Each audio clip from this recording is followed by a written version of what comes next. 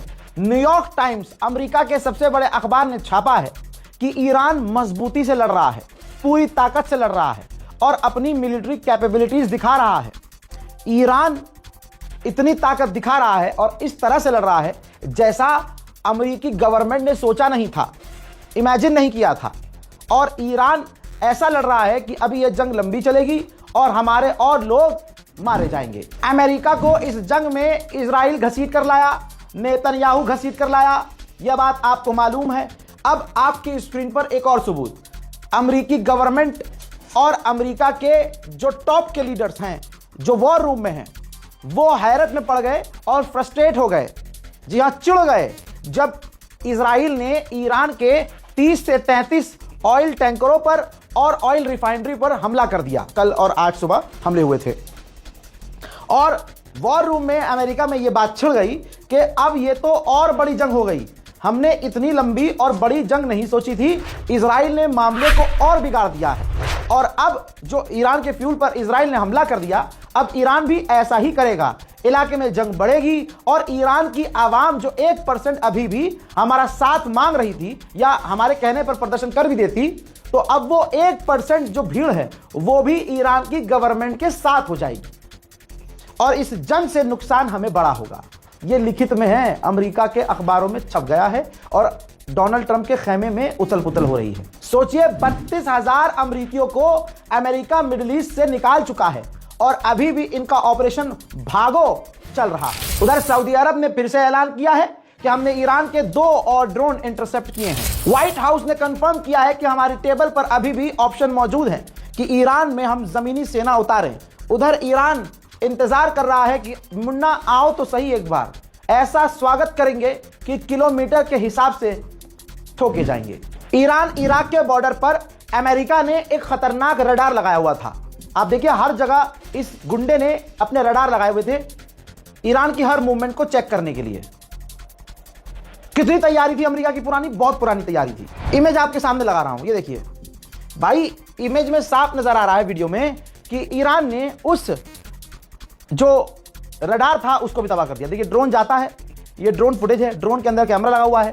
Iraq Iran के border पर America का जो रडार है वो सीधा जाता है और सही टारगेट पर हिट होता है और रडार को तबाह कर देता है। सऊदी अरब में अमेरिकी बेस पर जो हमला हुआ ईरान का, तो यूएसए ने कंफर्म किया कि वो घायल था। इलाज के दौरान उसकी मौत हो गई है। इसी के साथ ऑफिशियली अमेरिका ने एक्सेप्ट किया है कि 7 मौतें अमेरिकी फौजियों की इस जंग में हमारी हो चुकी है। उधर यूएई के राष्ट्रपति ने डोनाल्ड ट्रंप से फोन पर बात की है। अब बात क्या की है ये सामने नहीं आया है, लेकिन ये रोया बहुत होगा यूएई का राष्ट्रपति कि भाई तुम्हारे चक्कर में हम पीटे जा रहे हैं। उधर यूएई और रशिया के विदेश मंत्रियों ने फोन पर बात की है और दोनों ने बात बिल्कुल जेन्युइन कही है कि सिविलियंस पर अटैक नहीं होने चाहिए, और दोनों देशों की यह बात बिल्कुल सही है। इजरायली सोर्स कह रहे हैं, मैं पहले बता रहा हूं, मैं बता देता हूं कौन क्या कह रहा है। इजरायली सोर्स कह रहे हैं कि अमेरिका का प्लान है कि ग्राउंड ऑपरेशन किया जाए, ईरान में उस जगह पर रेड की जाए जहां ईरान का यूरेनियम है और उसको चुरा लिया जाए। उधर ईरान के राष्ट्रपति ने अजरबैजान के राष्ट्रपति इल्हाम अलीयव से फोन पर बात की और उनको सफाई दी कि यह हमला जो आपके यहां हुआ हमने नहीं किया था, हम इसकी पूरी जांच